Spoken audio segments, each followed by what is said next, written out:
Welcome to the Slop Farm. Enjoy the video.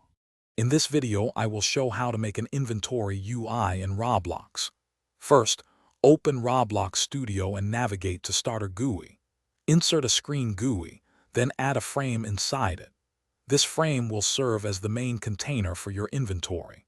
Remember to name your UI elements descriptively, like inventory screen and inventory frame, to keep your project organized and easy to manage as you build. This foundational step is crucial for a smooth development process. Next, let's create the individual item slots. Inside your inventory frame, add a UI list layout to automatically arrange your slots. Then, insert multiple text buttons or image buttons. These will be your item slots. Each button should display an item's icon and its current quantity. You can use a UI grid layout for a more structured grid appearance, allowing for a clean and intuitive display of up to 25 items per row, depending on your design. Now, for the core functionality, we'll add a local script to handle the inventory logic. This script will manage your item data, including quantities and types.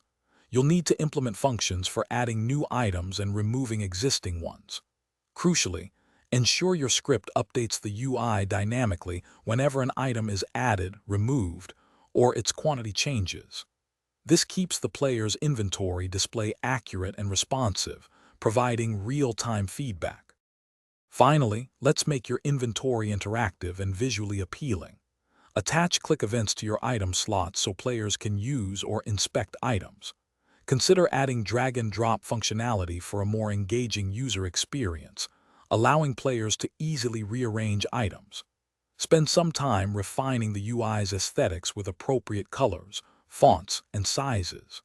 A polished inventory UI significantly enhances the player's overall game experience, making it intuitive and enjoyable.